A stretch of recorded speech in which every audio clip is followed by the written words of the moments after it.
Hello and good day, everyone. This is Kevin Finkel here, and I am going to be streaming for you a little bit of Modern on Untap. So, this is part of the Untap Open League. Every week we have competitive pairings for different leagues of all kinds of various kinds of magic. We've got Standard, Frontier, Modern, Legacy, Vintage, Pauper, and sometimes some other fun ones. So if you are interested in playing some Magic, interested in watching some competitive Magic, getting some good online pairings that aren't just random people trying things out, great place to join and take a look at some of the things going on. So today we've got a Modern match between, it looks like we've got a Valakut deck and we've got an Eldrazi deck. I'm going to take a quick look here at the decks and then we're going to let our players jump into the game. So it looks like a pretty standard Titan deck. We've got Scapeshift, so green, red, Scapeshift. Lots of Valakuts. He's got these Courser's Mane, which have kind of become the standard in the world of Phoenixes. And we're going to have to see where this goes. So he's going to be trying to go for some big mana, some explosive plays with these Valakuts, and hopefully have some sideboard cards. Because on the other side, we have a classic Eldrazi deck. All colorless lands here. We've got those Mutavaults, even those new Zelifer and Voids, Wastes, Caverns, and of course, here are some big bad Eldrazi. So he's going to be trying to go pretty aggressive, mimics into Thought-Knot Seers and Reality Smashers, power some things out with his Spirit Guides, and that's what we're looking for today. So that was just a quick rundown, and I'm going to let these players know that they're ready to go.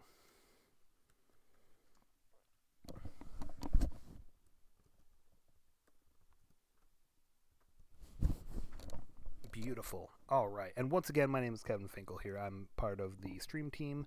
We've got streaming usually every week, sometimes different formats. Sometimes we manage to stream everything. Kind of depends on how busy we end up getting. So we're going to see here, turn one. Looks like we had a mulligan on the side of Takabrak on the Valakut deck here. He's going to be suspending a search from tomorrow. Great start off. On the other side, Eldrazi Temple right away into this Eldrazi Mimic. Looks like for some follow-up, we've got probably either Void or this Mutavault into a swing for 3 with this Matter Reshaper. Not going to be bad, not the fastest hand. He'd be hoping for something like a Thought-Knot Seer next turn would be great with this Spirit Guide. Otherwise, possibly even a Reality Smasher in a couple turns. So here's a Sakura Tribe Elder that's going to slow down his opponent here. He can always block and sacrifice this for a land.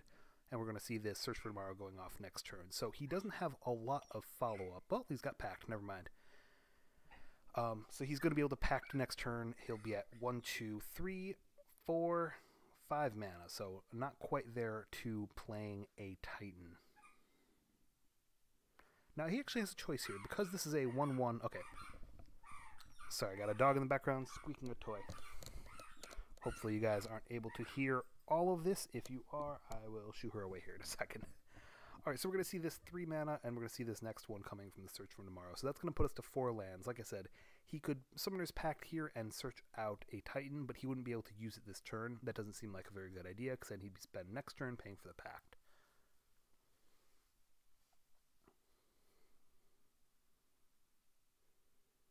Alright, so we've got the 4 mana.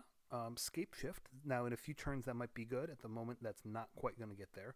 So let's also talk about what happened on the other side here. We saw him go for the Smuggler's Copter instead of going for the more aggressive play, probably knowing that he would be able to block and sacrifice, negating any kind of damage that would be done here.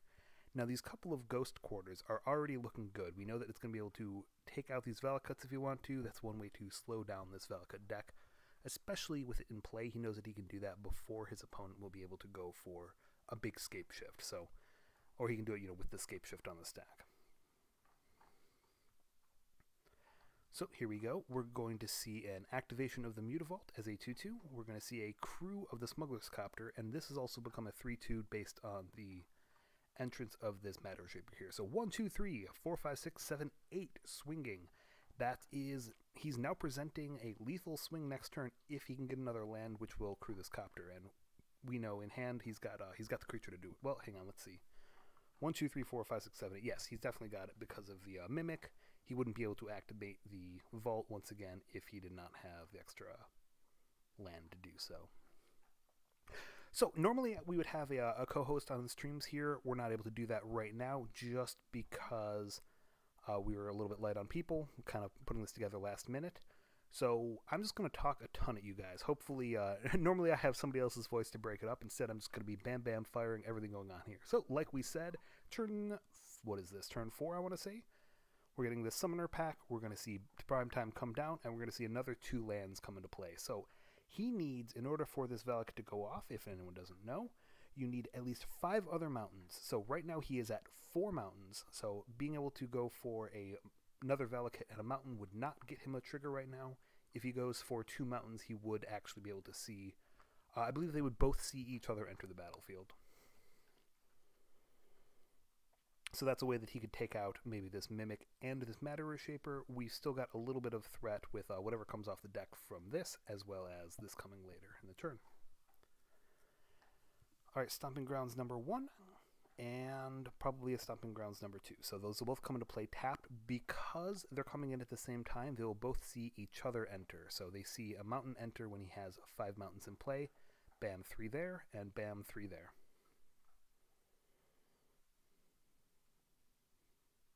Oh, so he's going for the 3 on the Eldrazi Mimic. He's sending the other 3 upstairs. So he expects that, you know, Primetime's pretty good at blocking. It might be able to stop this Matter Shaper from getting through.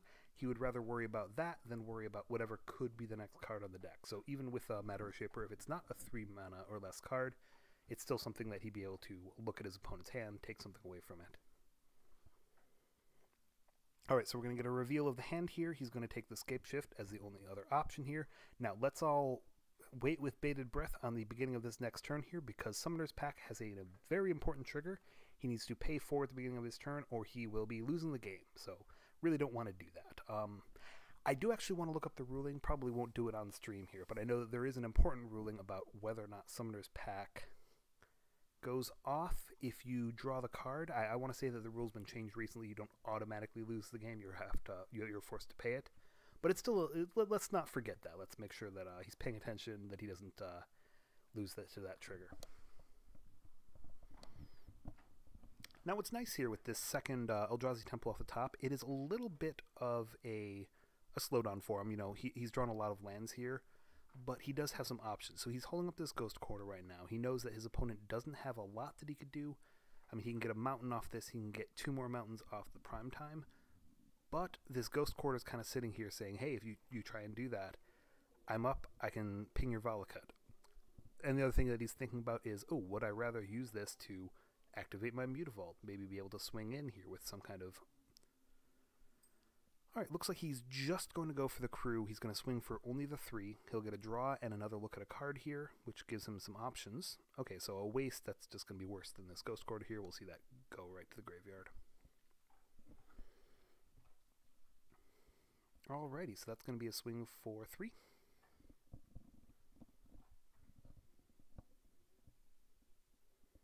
And let's see what's happening next. So we've got Captain Gouda saying I've got a pause on draw here. So, yes, on upkeep we're going to see the Summoner's Pack be paid for. That's very important. And then on draw step, he's going to have him take out that Valakut. So we'll probably see a mountain come into play.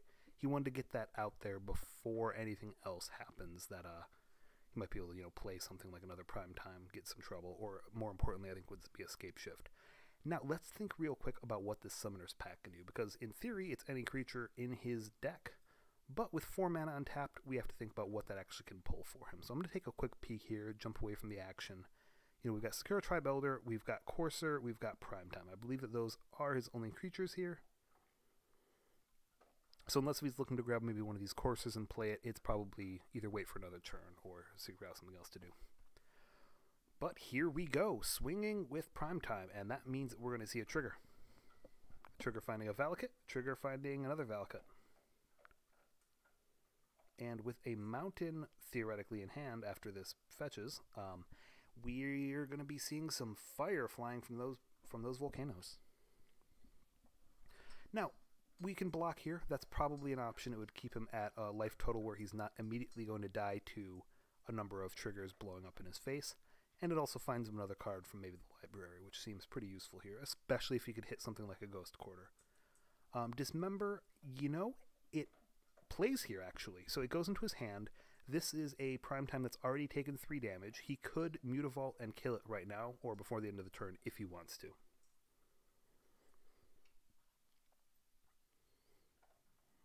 So it's going to take care of this Primetime for now.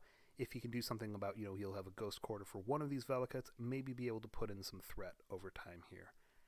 Now, the interesting thing is that Taka, of course, knows about this, and he also knows that he has these couple of Valakut triggers, so he probably wants to think, okay, can I kill this Thought-Knot Seer, draw a new card, hopefully draw something that will keep me in the game. Otherwise, he'll be playing tight with his life total here, because 2 from Mutavault, 3 from Smuggler's Copter, there's no real way for him to get those off the board, unless if he waits and uses it later here. Apologize once again if you can hear some squeaking in the background. Alright, so it looks like what we're going to do is we're going to have a Summoner's Pack fighting Sakura Tribe Elder. So what this does do is exactly what I was saying, is it gives them an instant speed interaction, which might be able to kill something like the... looks like he's got to tap the correct mana here in order for his things. Looks like a couple cards maybe stuck together here, so he's just a little bit of technical difficulty. So he's got now 2 ways to pull out a mountain at an instant speed, and that means that he'll be able to hopefully take out this Thought-Knot Seer, or take out the Smuggler's Copter, the Mutavault. There is a little bit of risk here, and I'm going to be really interested to see exactly how this plays out, because this Ghost Quarter is going to really throw some wrenches into things. He'll be able to play the Ghost Quarter, threaten to blow up either of these Valakuts in response to a crack of the Sakura Tribe Elder or the Wooded Foothills. And in order for 2 triggers to kill a Thought-Knot Seer, it will be able to tap and crew this Smuggler's Copter. He'll be able to crew the Mutavault. There'll be quite a number of things threatening to do some damage to him. What I do not like is that we did not see the Dismember on the Prime Time at the end of turn there. So that means the Prime Time is going to live. He doesn't have a real way to kill it here. And let's talk about how Reality Smasher changes the equation. So, 5/5 haste, it's going to immediately put a real threat onto Takabrak. But we have to think about our mana. So we're a little bit clamped here on what he can do with this mana, because he can't Mutavault at the same time as the Smasher. He can't Ghost Quarter at the same time as, crewing everything else. So, a lot to think here, and I'm glad that this game turned out to be so interesting, because it could have just been an explosive victory for either side, but quite a fascinating one. Hopefully you guys are watching. Hopefully you'll be watching the VODs later if you weren't, which you guys can find on our Twitch channel, or on, I believe they're automatically updated to YouTube. I've got to check the backside of that, not my area of expertise, but I know that's a thing. Hopefully we have that. That may be just for one of our formats. And now he's realizing, okay, I'm tapping the mana. I want to do this, but I got to go into the tank, because this is more complicated than it appears. Yeah, so he's got a little bit of his train of thought here. He says he's definitely casting that, but he is not sure what else he's doing. So we're seeing the Mountain Break, or the Wooded Foothills. It will fetch there, but it sounds like we might have response from Captain Gouda here. So he's going to want to, in response to that, take out the Valakut. Now it's Takabrak who might be acting too quickly. So the Sakura Tribe Elder could have, at that time, broken and gotten 2 triggers off the Valakut, plus another one from the mountain coming into play. Hold on. I'm going to have to have my dog move.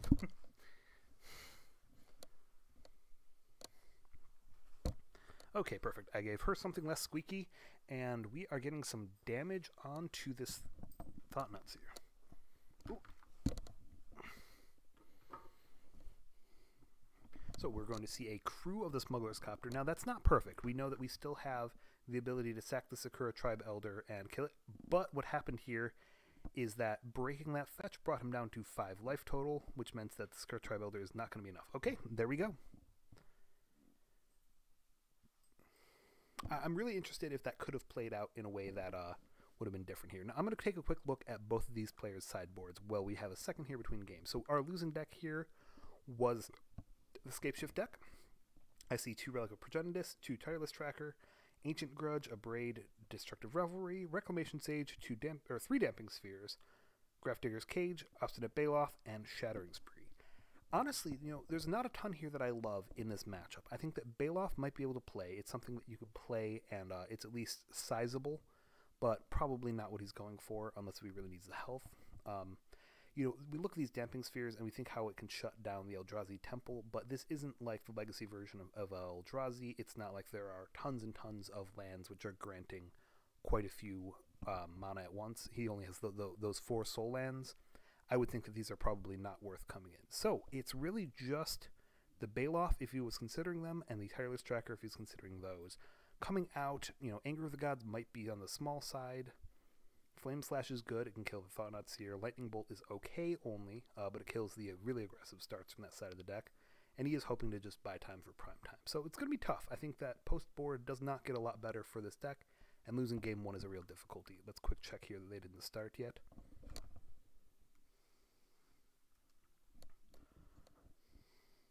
Looks like we have a keep of 7 on both sides, so must be some decent hands. And taking a look on the other side, we've got a few of the same kind of things. We've got Relics, 4 of them, Ratchet Bombs, 3 of them, Gut Shot, Spatial Contortion, Sorcerer's Spyglass, and Surgical Extraction.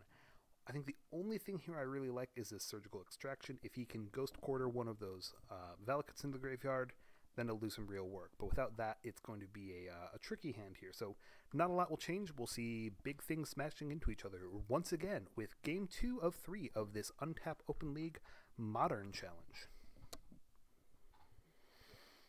Alright, let's talk about opening hands. So we went with a Forest and a Search for Tomorrow. Looks a little bit like last game. And on the other side, Eldrazi Temple 4 and Eldrazi Mimic, looking quite a bit like the last game.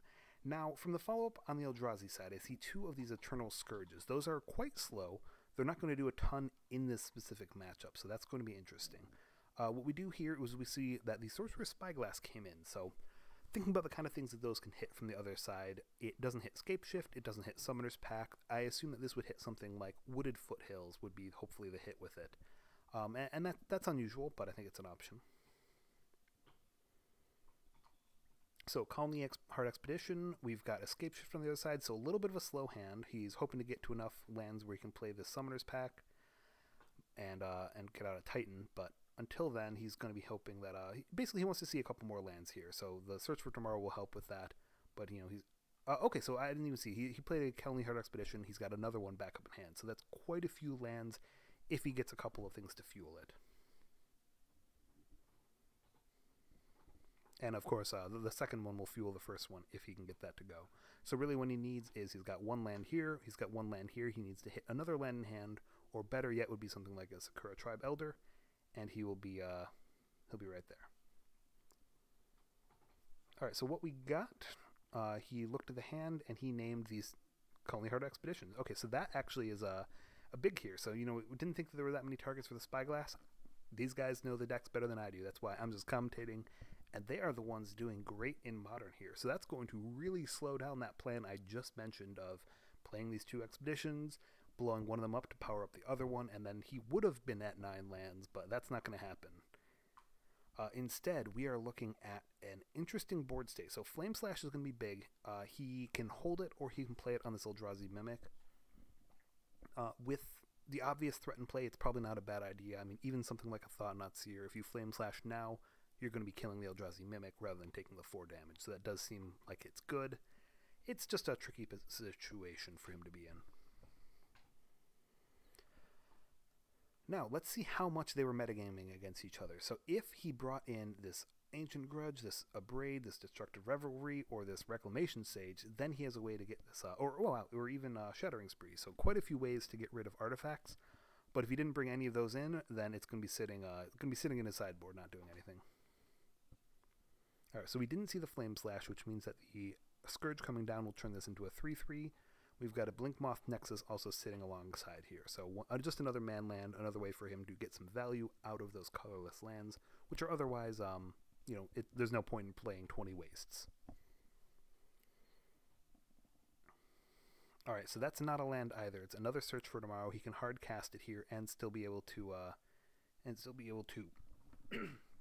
excuse me, to play this Flame Slash if he likes. Now the Slash, it would turn the Scourge into the Exile. That's not great, doesn't slow him down too much.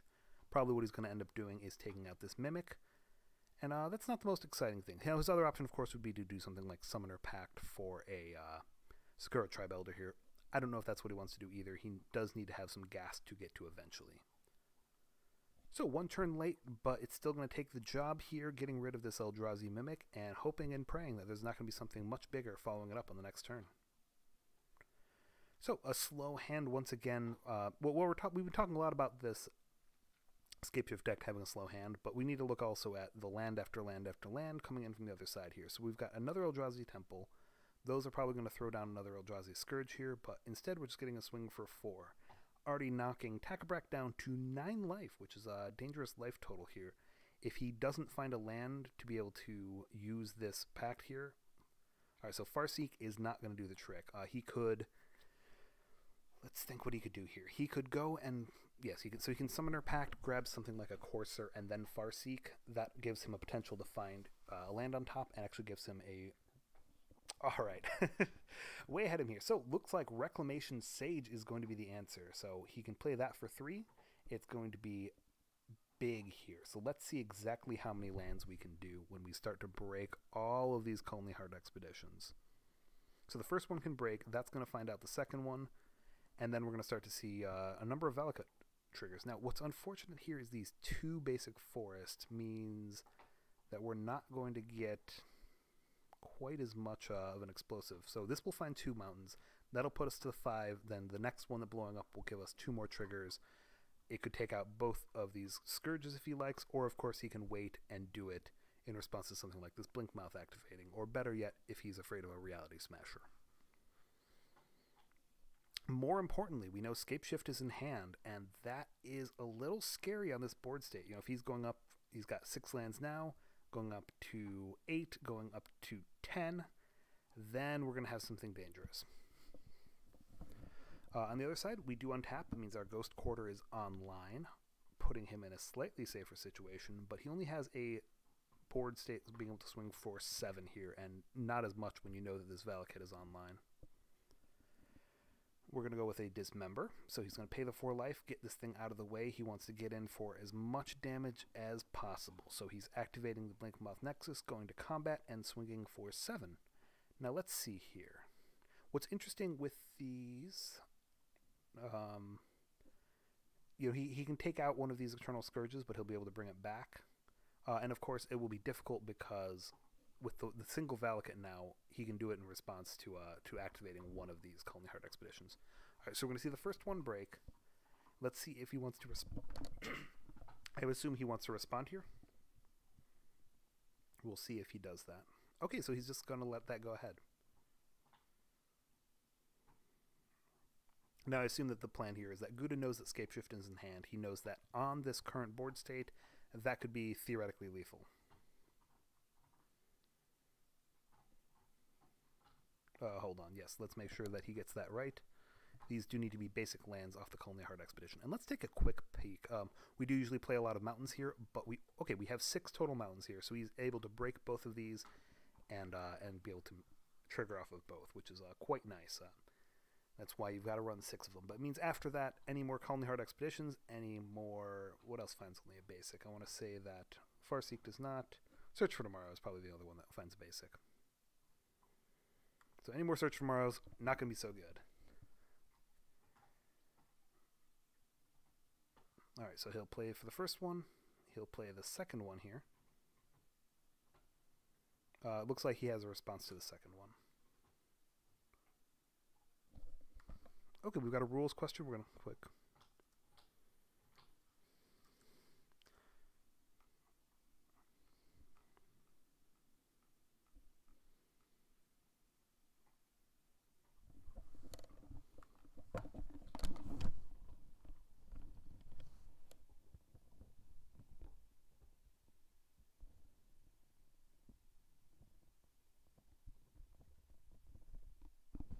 Here, let me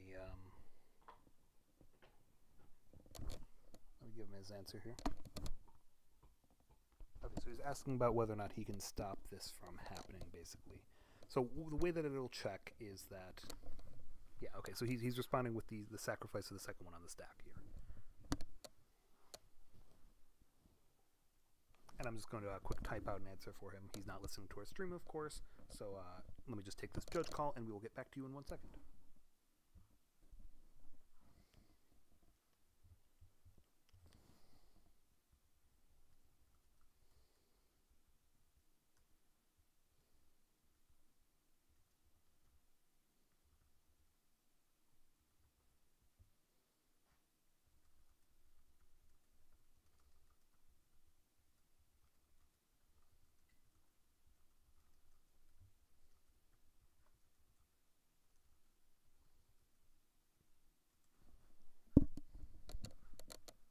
Alright, looks like they've got it sorted out. So he did it in response to the second one. Now that means he got the damage through on the first one. So the first trigger is going to go through. He's going to have 6 damage to deal somewhere. Unless if I miscounted. He had 5 other mountains. 1, 2, 3. Oh, no, so he was short on mountains. That's why I was miscounting here. Must have been, right?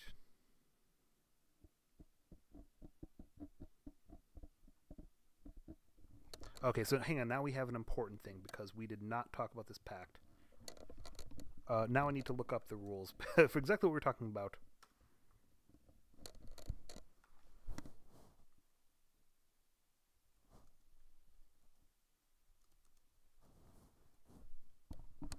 So let's see here. Do we lose the game, and has it changed recently? Because I know that someone was just talking about this earlier. Pact negation. I would love some clarity. Is lose the game, or is it a May? Edited June.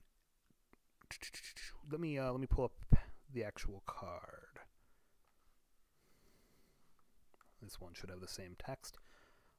Gatherer. Here we go. Gatherer will be our guide, you and me, to seeing exactly what happens. So that doesn't help us.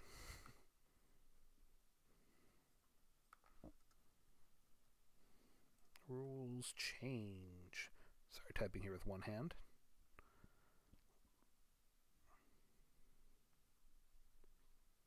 Logs, rules, question. That's old one.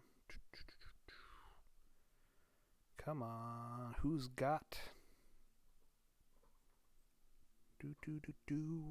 I will just sing along here until we can figure out what exactly the rules are. Alright, we'll go back to the same MTG Salvation. Edited June 20th, edited informed rules change. Add rules citation.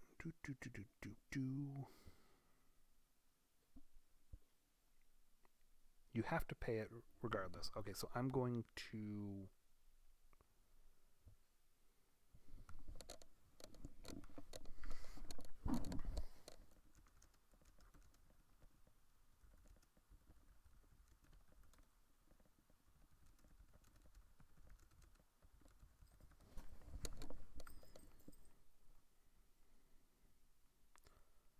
Alright. Trigger's not fully lost, judge may be aware. I don't think that helps us.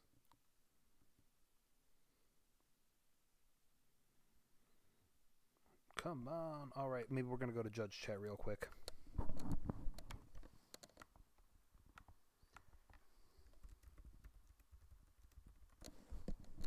You guys can view along with my journey here. Sorry that we don't have this more on hand. Sometimes we've got a judge on hand. I am not the most familiar with Modern specifically, so it's definitely a question to be had.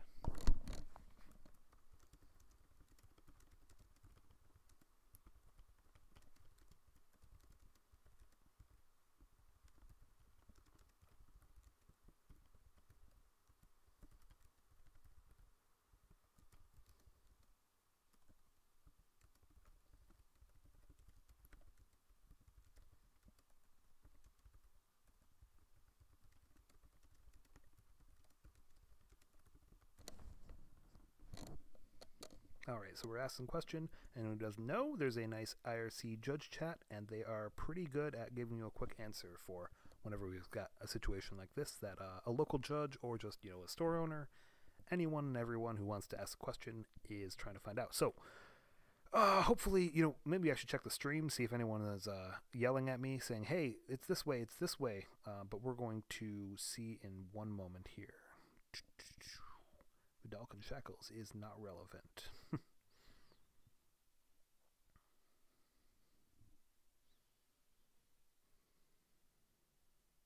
So yeah, what I was seeing is it may be that you have to pay the cost. It's not an option to pay the cost, which would mean that even though he did draw, we need to run the game back. We need to say, yes, he paid this cost.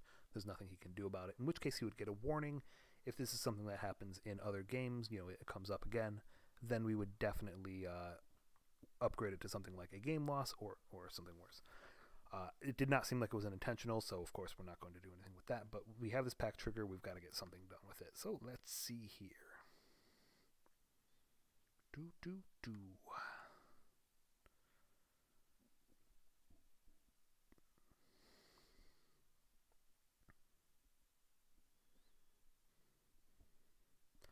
If we don't get an answer here in a moment, I may just... Okay. Yes, so that is what I was assuming.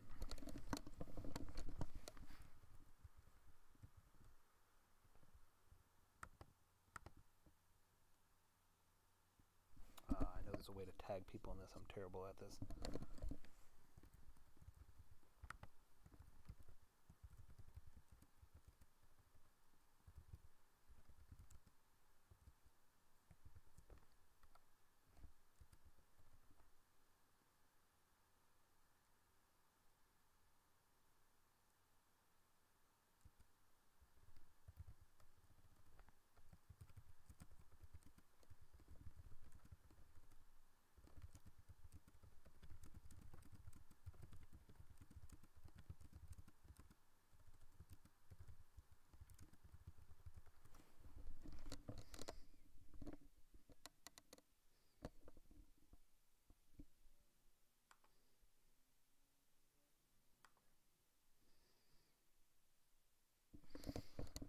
So we are, so that I know about. So that's how things are handled usually at regular RAL, is that if the trigger is missed, we of course ask if it, see if it's makes sense to put it on the stack now.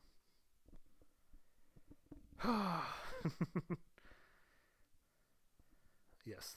As they're joking here, the best thing in Magic coverage is usually not judge calls. Hopefully Double Fried can give me an answer here. He's been great so far.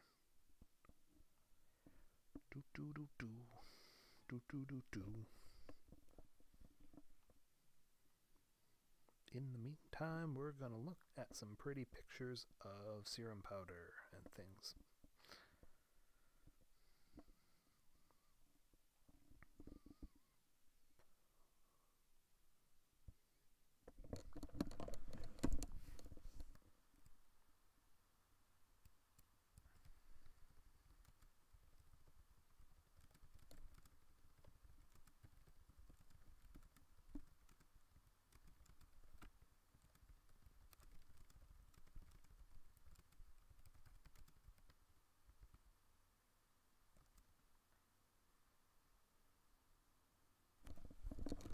Okay.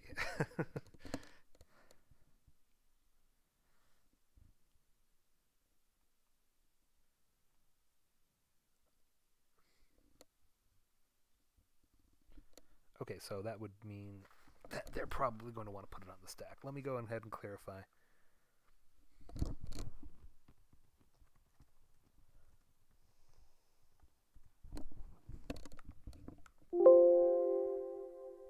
Okay. Alright, guys. Like I said, just one more minute. Let me clarify this with the players. I would need to type it out, so I'm going to use both hands, and then I'll get back to judging what's going on.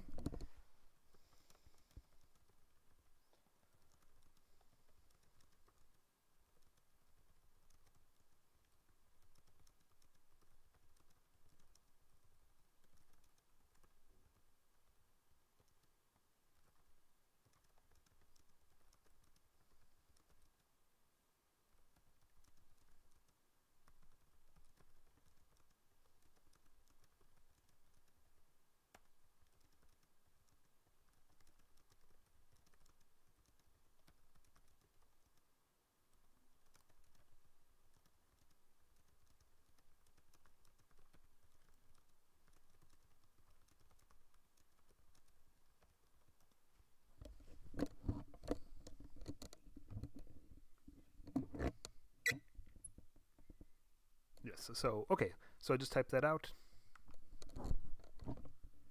Yeah, so he has to pay. We're forcing that to happen now. And if this happens again, then it will be a further problem. But hopefully we won't see another one of those missed triggers. The next one will probably result in some kind of penalty, probably a game loss. So he is passing the turn. Was that intentional?